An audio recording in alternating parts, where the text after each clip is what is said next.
Standing out here today watching the sunset, honoring my son who passed 7 years ago. And I'm sharing that with you because it brings up the point of this video. Here he is right here. He's a badass motherfucker. His name is Cory. He made it all the way up to 29. You see he's wearing a wife beater, working on a car. Right up my alley, man. I love that type of shit. Just trying to figure shit out, right? I was maintenance in the Army. So that's what I'm doing right now, is developing tools for people. But if my son was still here, holy fuck sauce, what I would do different. What I would do different.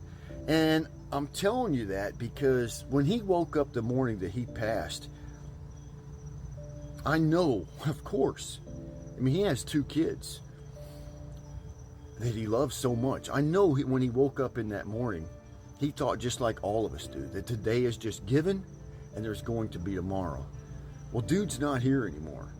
And there's no guarantee that you will be either.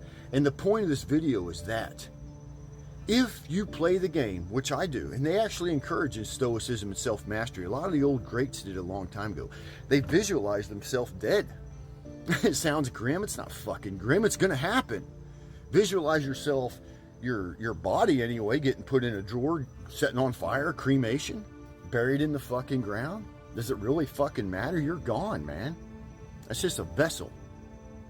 The spirit that's within you right now, that eternal fucking powerful spirit that flows through each and every fucking one of us, wants you to step up and be who you are right now, to go for it, whatever your fucking dream is, to go for it. And if there's anything that shit's taught me with my son, it's one, have a better connection with my kids and family, because nothing's fucking given, but even more so, have a better connection with myself, to where I'm finally to the point to where I'm like, fuck you, and fuck you. I don't care what you think.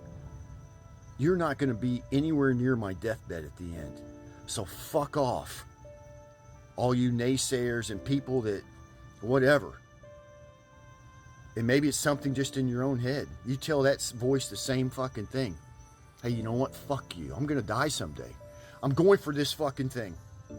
And you picture yourself as temporary. And I do that sometimes. It hit me the other day while I was driving, and the world looked different all of a sudden. I was like, damn, because I played it up enough to where I'm like, well, all these crosses on the side of the road and shit, these motherfuckers didn't know they were leaving. Nobody knows. I had a cancer scare a while back literally on my back, on my spine. And I realized when that happened, I was like, who the fuck are you, man? You ain't exempt. You can get something just like that. And the point of this video is not to scare you. What kind of is? To jolt you and myself and others out of that fucking limiting dream that we live in sometimes. That I'll do it later. I don't know how. First action step. First action step. First action step. Going for it. Same with your family. Loving them fully now. As much as you can. Might not be easy to go like this, but start turning things around and seeing the precious gift of this fucking life, that God puts you here, whatever you believe in, puts you here to find out what you can do. And we all limit ourselves.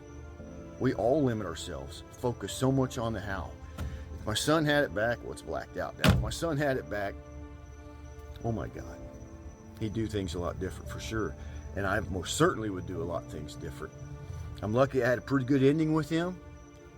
But I tell you what I'd give for him to be here now. And when I talk to men on this channel, and it's even going to become more so here in the future when I remodel it to this reality show that I'm launching. It's a project I'm working on right fucking now. It's good. I'm excited to launch it when I do. But when I'm talking to men or young men, I'm picturing I'm talking to my son. I'm picturing I'm talking to my son because he's not here anymore. But if he was, what would I tell him? There he is. What would I tell this guy if he was here right now? He'd be 36 years old. What would I tell him? As a dad, setting the example. But he isn't here. And nothing's fucking given. So I'm going to start fucking living this life fully. Are you? What the fuck are you waiting for? Go for it, man. And see what the fuck happens. Mucho love.